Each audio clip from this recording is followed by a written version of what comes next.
रात के करीबन 12:30 का समय हो रहा होगा और एक रजनी नाम की महिला बहुत ही चीखते और चिल्लाते हुए उठती है और बहुत ही डरी और सहमी हुई सी होती है। उसे इतना चीखता हुआ और चिल्लाता हुआ देखकर सभी के सभी डर जाते हैं। उसके जो बच्चे होते हैं वो भी उठकर रोने लगते हैं और उसकी तरफ देखते हैं कि आखिर माँ ऐसे क्यों रो रही है, आखिर वो क्यों परेशान है इतनी। ये देखकर उसके जो सास ससुर होते हैं वो भी दौड़कर आ जाते हैं और उसे चुप कराने की, उसे शांत कराने की कोशिश करते हैं और उसे कहते हैं कि वो टेंशन ना ले और पूरी तरीके से निश्चिंत होकर सो जाए और उठने के बाद सुबह बात की जाएगी बाकी चीज़ों पर। तो ये सारी चीज़ें होने के बाद वो महिला सो जाती है और फिर जैसे ही सुबह होता है उसकी तबीयत बहुत ही अचानक से बिगड़ने लगती है। वो बहुत परेशान हो जाती है और अब वो जिस तरीके से बात कर रही थी, रजनी की जो आवाज़ थी वो रमाकांत की तरह निकल रही थी। अर्थात रमाकांत जो है वो उसका पति है और वो कुछ 2 दिनों से लापता है। और वो पत्नी बोलती है कि मुझे अपने पति के बारे में बहुत ज़्यादा ज़रूरी बात बतानी है, पहले मुझे एक गिलास पानी पिलाया जाए, उसके बाद ही मैं ये सारी बातें बताऊंगी। उसकी ये हरकतें देख के जैसे ही वो अपने पति की आवाज़ में बात कर रही थी और सभी लोग आश्चर्यचकित हो गए कि कैसे एक औरत एक पति के बारे आदमी की आवाज़ में बात कर सकती है और वे क्या बोलना चाहती है। सबको ऐसा लगने लगा कि शायद उसके पति की आत्मा उसमें सवार हो चुकी है और ये देखकर सब परेशान हो जाते हैं, सब उसे घेर कर खड़े हो जाते हैं। फिर उसे एक गिलास पानी दिया जाता है और जैसे ही वो पानी पीती है वो सारी चीज़ें बताने लगती है। वो बोलती है कि यहाँ से करीबन 30 किलोमीटर दूर एक किला है, जिस किले का नाम है शेरगढ़ किला। वहाँ पर उसके पति को किसी ने पत्थर मारकर उसकी हत्या कर दी है और उसे खाई में फेंक दिया है। और जैसे ही वो सारी चीज़ें बोलती है सब आसपास एक दूसरे को देखने लगते हैं, डर जाते हैं और परेशान और हैरान होकर तुरंत एक गाड़ी का इंतजाम किया जाता है और उस गाड़ी से उस जगह पर जाया जाता है, उस लोकेशन पर जाया जाता है जिस जगह का नाम रजनी ने बताया था। और जब वहाँ पर जाके देखा जाता तो सच में एक बहुत बड़े पत्थर पर खून लगा हुआ था और उस खून लगे हुए जगह के आसपास सब लोग छानबीन करने लगते हैं। सब लोग दौड़कर सब कुछ देखने लगते हैं कि आखिर वो अगर यहाँ पे पत्थर मिला है, इस पर खून मिला है तो आखिर ये शायद इसकी बात सच भी हो सकती है। फिर जब बहुत ढूंढा जाता है, पुलिस भी वहाँ पे मौके पर पहुंची होती है, खोजबीन की जाती है तो 50 फीट खाई में उसके पति की लाश मिलती है और ये देखकर सब हैरान हो जाते हैं। नमस्कार दोस्तों, आखिर ये घटना क्या है कि कैसे एक पत्नी के शरीर पर उसका पति प्रवेश कर जाता है और अपने ही मर्डर के बारे में सभी लोगों को बताने लगता है और सुराग और रास्ते खोल देता है। मेरा नाम है मोना शाहू और ऐसे रियल लाइफ क्राइम स्टोरीज के लिए आप मेरे चैनल को सब्सक्राइब कर सकते हैं दोस्तों। तो चलिए कहानी शुरू करते हैं।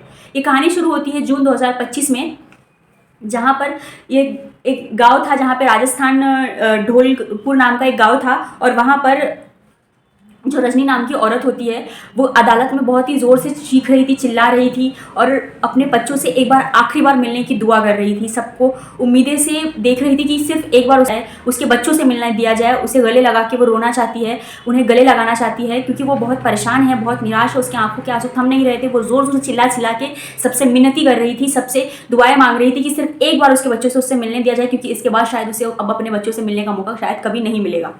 तो जब वो इस तरीके से रो रही थी, इतनी परेशान हो रही थी, तो सभी को उस पर दया आ जाती है और उसे बच्चे से मिलने दिया जाता है। उसकी एक बेटी है खुशी, जिसकी उम्र 6 साल होती है और उसका एक बेटा है आरव, जिसकी उम्र होती है 3 साल। इन दोनों बच्चे से उस माँ को मिलने दिया जाता है। जैसे ही उसे मिलने दिया जाता है वो लिपट कर अपने बच्चों से बहुत ज़ोर ज़ोर से गले फाड़ फाड़ कर रो रही थी और बहुत ही पश्चाताप के आंसू उसके निकल रहे थे। लेकिन अब कुछ नहीं हो सकता था। करीबन 10-15 मिनट तक की जब वो रोती है तो जो कांस्टेबल्स पुलिस होती हैं, महिला पुलिसकर्मी होती है, वो उसको वहाँ से लेकर जाती है, कहती है कि अब तुम्हें यहाँ से जाना ही होगा, बस अब इससे ज़्यादा समय तुम्हें नहीं दिया जा सकता। दोस्तों, ये बहुत ही दुखद घटना है और इसके पीछे की कहानी शुरू होती है जब रजनी की कहानी जून 2025 से शुरू होती है। सोवर सिंह ठाकुर नाम का एक व्यक्ति होता है जिसकी 4 बेटियां होती है और एक लौता बेटा होता है जिसका नाम होता है रविकांत। रविकांत की शादी आज से करीबन 10 साल पहले एक महिला से होती है जिसका नाम होता है रजनी। शुरुआत में सब कुछ ठीक चल रहा था, सब कुछ अच्छा चल रहा था। जो उसका पति था रविकांत, वो काम में और पेशे से एक मजदूर था जो कि टाइल्स का और मार्बल का काम करता था, मिस्त्री था। लेकिन गांव में जिस जगह पे वो रहता था उसे अच्छी मजदूरी नहीं मिल रही थी और अच्छी मजदूरी कमाने के लिए वो अपने शहर से काफ़ी दूर बेंगलुरु में जाकर रहने लगा। बेंगलुरु में वहाँ पे अच्छा उसे पगार मिल रहा था, तो इसीलिए वो अपने पति और अपने परिवार और अपने बच्चों के लिए कमाने के लिए, क्योंकि अब बच्चे बड़े हो रहे हैं तो पैसों की काफ़ी ज़्यादा ज़रूरत थी, तो अब उसे अपने बच्चों से दूर बेंगलुरु में जाके कमाना शुरू ही करना था। तो इसके लिए वो अपने बच्चों को छोड़कर बेंगलुरु में और अपनी पत्नी को छोड़कर बेंगलुरु में जाके काम करने लगा। लेकिन एक दिन जब जून 2025 को वो अपने बच्चों से दूर जा रहा था तो पत्नी ने बहुत रिक्वेस्ट किया कि वो भी अपने पति को छोड़ने जाना चाहती है क्योंकि आखिर काफ़ी तो महीनों दूर वो रहेंगे। तो इसीलिए वो अपने पति के साथ जाती है उसे छोड़ने के लिए, ताकि वो अपने पति को छोड़ सके और एक आखिरी अलविदा कहकर खुशी खुशी वापस आ सके। तो वो अपने बच्चों के साथ अपने पति को छोड़ने जाती है और 30 किलोमीटर उस स्टेशन पे छोड़ के आने के बाद जैसे ही वो अपने घर वापस आने लगती है तो अब उसे कोई साधन की ज़रूरत थी जिससे वो अपने घर अकेले अपने बच्चों को सेफ लेके जा सके। तो उसे एक ऑटो रिक्शा मिलता है और उससे वो आने लगती है। रास्ते में वो अपने बच्चों के साथ खेल रही थी, खुश थी, उन्हें समझा रही थी, उनसे बातें कर रही थी। तो ये सारी एक्टिविटीज़ जो है उसकी वो ऑटो रिक्शा ड्राइवर जो है वो बहुत ही बारीकी से देख रहा था, लेकिन महिला का ध्यान नहीं था। तो इसके बाद वो अपने घर पे सेफली चले जाती है और सब कुछ नॉर्मल हो जाता है। फिर 15 दिन बाद वापस से उस महिला को कहीं और जाना था, तो जैसे ही वो ऑटो करने के लिए रोड पर आती है तो उसे सेम वही ऑटो ड्राइवर जो आज से 15 दिन पहले उसे मिला था, जब वो अपने पति को छोड़ने के लिए गई थी और वापसी में उसे मिला था, वो सेम ऑटो ड्राइवर उसे मिलता है। तो वो उसकी ऑटो में बैठ जाती है। फिर वो बातचीत में वो उसे पूछती है कि तुम्हारा नाम क्या है, मैंने तुम्हें देखा हुआ है, इसके पहले भी तुम मुझसे मिले हुए हो। तो ये सारी चीज़ों में बातचीत के सिलसिले में वो उसका नाम भी पूछ लेती है। तो जो ऑटो ड्राइवर होता है वो अपना नाम बताता है कि उसका नाम सलमान है। तो ये हंसते हुए बोलती है कि आजकल हर कोई अपना नाम सलमान खान ही रख ले रहा है। ऐसा वैसे करके इनकी जो बातें हैं वो धीरे धीरे शुरू होने लगी। फिर जब वो जो डेस्टिनेशन पे जाना चाहती थी वो डेस्टिनेशन पे गई, और जब वो वहाँ से वापस आने लगी तो वापस से इसकी मुलाकात वो सलमान के ही ऑटो से आई। अब इस तीसरी मुलाकात में उन दोनों के नंबर एक्सचेंज हो गए थे। फिर नंबर एक्सचेंज होने के बाद धीरे धीरे ये बातें, मुलाकातें दोस्ती में बढ़ती गई। दोस्ती बढ़ते बढ़ते अब रजनी को कहीं भी जाना होता था वो सलमान के साथ ही जाती थी, सलमान के साथ ही आती थी। और ये बातचीत धीरे धीरे कब प्यार और मोहब्बत में बदल गई, दोनों को पता ही नहीं लगा। जब ये सारी चीज़ें, दोस्ती और सारी चीज़ें आगे बढ़ने लगी, वो दोनों मिलते थे। उन्हें कभी भी मिलना होता था तो वो हमेशा शेरगढ़ ज़िले पे ही मिलते थे, उसी जगह पे मिलते थे, बातचीत करते थे, एक दूसरे के साथ टाइम स्पेंड करते थे। और टाइम स्पेंड करने के बाद फिर वहाँ से वो लोग वापस अपने घर आ जाया करते थे। ये सिलसिला जब चलता रहा, अब रजनी को यह एहसास होने लग गया था कि अब वो अपने पति के साथ नहीं रह सकती है। उसे अपनी पूरी ज़िंदगी सब कुछ अपने आशिक के साथ, जिसका नाम था सलमान, उसी के साथ बितानी है। लेकिन अब उसका पति जो था, उन दोनों के रास्ते में एक कांटा बन रहा था। तो रजनी ने अपने प्रेमी से बहुत रिक्वेस्ट की कि अब उसे अपने पति को रास्ते से हटाना ही होगा। लेकिन सलमान उसे समझा रहा था कि ऐसा नहीं करना चाहिए, ताकि हम दोनों फंस सकते हैं, क्योंकि अभी तुम्हारा पति तो यहाँ रहता ही नहीं है। अगर नहीं रहता है तो फिर परेशानी की बात क्या है, तुम्हें जब भी मुझसे मन किया करे मैं मिल लिया करूँगा, तुम अपने घर बुला लिया करो। वो इस तरीके से उसे समझा रहा था, लेकिन उसके दिमाग में सिर्फ एक भूत सवार हो चुका था कि उसे अपने पति को रास्ते से कैसे भी करके हटाना ही है। उसे अपना पति रास्ते में नहीं चाहिए, वो सिर्फ बच्चों के साथ रहना चाहती है और तुम्हारे साथ रहना चाहती है। तो ये दोनों ने मिलकर उसके मर्डर के लिए प्लान बनाना शुरू कर दिया। अब रविकांत का मर्डर करने के लिए उसका यहाँ पे होना बहुत ज़रूरी था। इसीलिए रजनी ने बार बार अपने पति को फ़ोन करके कहा कि तुम कब आओगे, 6 महीने हो गए, मैं तुमसे मिलना चाहती हूँ, ऐसे ऐसे करके उसे वो बार बार बुला रही थी। लेकिन उसका रविकांत जो पति है वो टालते जा रहा था, क्योंकि वहाँ से उसको छुट्टी नहीं मिल रही थी। वो ठेकेदार उसे छुट्टियाँ नहीं दे रहे थे, क्योंकि ऐसे काम में कभी भी छुट्टी नहीं दी जा सकती है। तो पत्नी ने कहा कि आप मेरी बात ठेकेदार से कराओ। ठेकेदार से उसकी पत्नी ने बात किया और उसके लिए छुट्टी की जो गुजारिश थी वो की। तो फिर जो ठेकेदार था वो पत्नी की बातों में मान गया और रविकांत को छुट्टी मिल गई।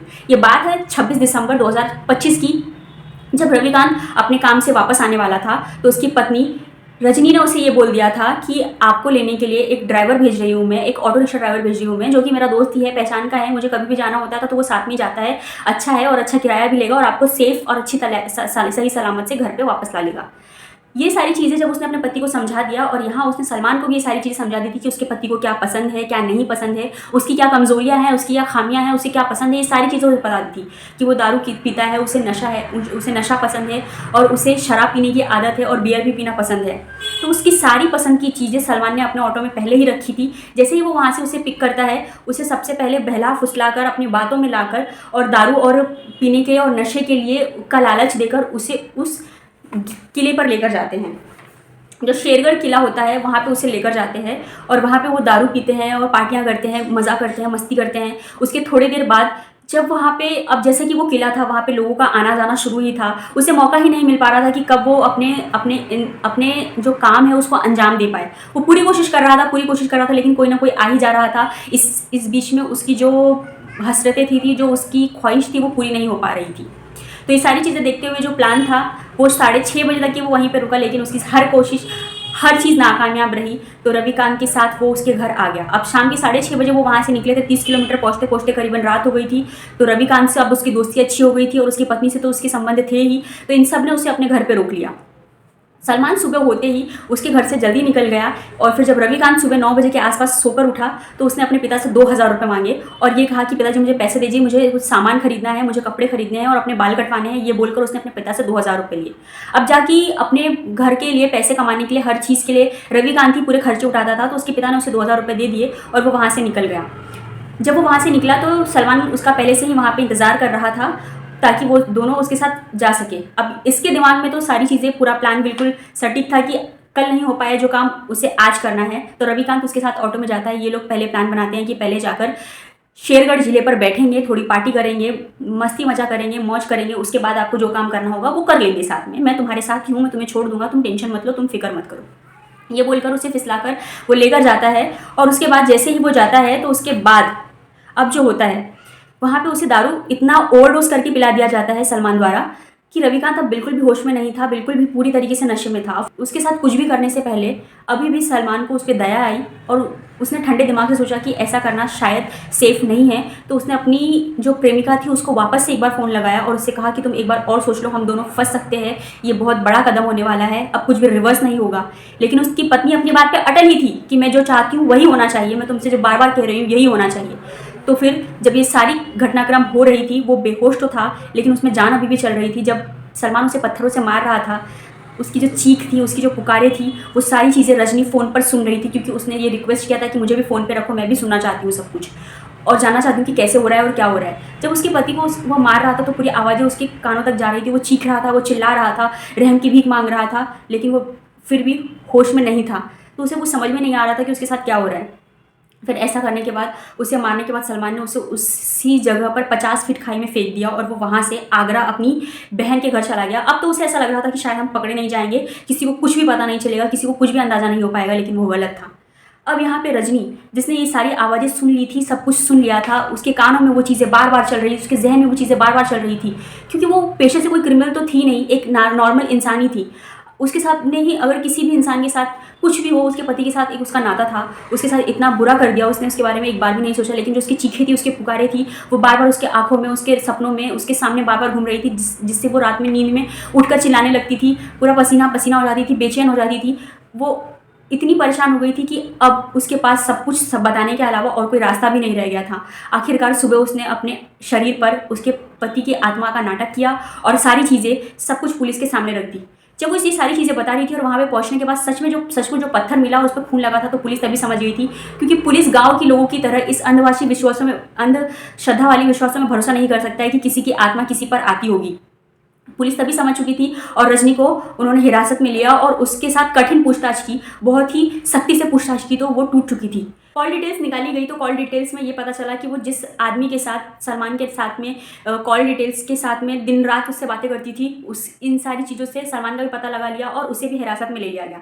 जब सलमान से पूछताछ की गई तो सलमान ने ये सारी चीज़ें बताई कि मैं इसे समझा रहा था, मैं इसे बोल रहा था कि ऐसी कदम नहीं उठाते हैं, ये बहुत खतरा हो सकता है हम दोनों के लिए, हमारा मिलना जुलना तो चल ही रहा है, तुम्हारा पति तो दूर ही रहता है। पर ये नहीं मान रही थी और बार बार ये बात, आखिरी बार भी मैंने इसे फ़ोन करके समझाया था कि ऐसा कदम हमें नहीं उठाना चाहिए, लेकिन फिर भी अपनी बात पर अटल थी और बार बार मुझे ये धमकियाँ दे रही थी कि अगर मैं ऐसा नहीं करूँगा तो वो अपनी जान को कुछ कर लेगी, आत्महत्या कर लेगी। तो मैं दोनों तरफ से पिस गया था, अब मेरे पास कोई रास्ता नहीं पड़ा था, बचा हुआ था, इसीलिए मुझे ऐसा करना पड़ा। जब ये सारी चीज़ें हुई, लेकिन अब हिरासत में तो दोनों को ले लिया गया था, लेकिन जो चीख चिल्लाहट की आवाज़ें उसके कानों में गूंज रही थी, वो सारी चीज़ें जो उसके आंखों के सामने चल रही थी, उस सारी चीज़ों से वो ऑलरेडी परेशान हो चुकी थी, बहुत ही त्रस्त हो चुकी थी और उसके पास अपना जुर्म कबूल करने के अलावा और कोई रास्ता भी नहीं बचा था। दोस्तों, कैसे एक हवस ने अपने ही पति की उसने हत्या कर दी। अगर रजनी चाहती थी अपने प्रेमी के साथ चले जाना तो वो लोगों से बात कर सकती थी, सबको बता सकती थी और भी दूसरे रास्ते थे, अपने घर वालों को बता सकती थी, अपने माता पिता को बता सकती थी, अपने नंदों को बता सकती थी, या फिर वो सलमान के साथ भाग चली जाती, अपने बच्चों के साथ चली जाती। लेकिन किसी और की ज़िंदगी, अपनी हवस को पूरा करने के लिए, अपनी इच्छाओं को पूरा करने के लिए, अपनी ज़िंदगी अपनी मर्जी से जीने के लिए कैसे कोई किसी और की ज़िंदगी छीन सकता है। अगर कोई भी है इंसान, किसी भी ज़िंदगी को छीनने से पहले हमें 10 बार सोचना चाहिए। अब उसके माता पिता, जिसका वो इकलौता सहारा था, वो भी वैसे ही रह गए और वो बच्चे, उनके सर से माँ बाप का साया चला गया। कोई कितनी भी अच्छी परवरिश कर दे, कुछ भी कर दे, उसकी 4 बुआएं हैं, लेकिन माता पिता जैसी परवरिश कभी कोई नहीं कर सकता दोस्तों, ये तो आप जानते ही होंगे। इस पूरी घटनाक्रम पे आप क्या सोचते हैं, मुझे कमेंट सेक्शन के माध्यम से ज़रूर बताइएगा और ऐसे ही रियल लाइफ क्राइम स्टोरीज़ के लिए आप मेरे चैनल को सब्सक्राइब कर सकते हैं। मिलते हैं नेक्स्ट वीडियो में, तब तक के लिए नमस्कार दोस्तों।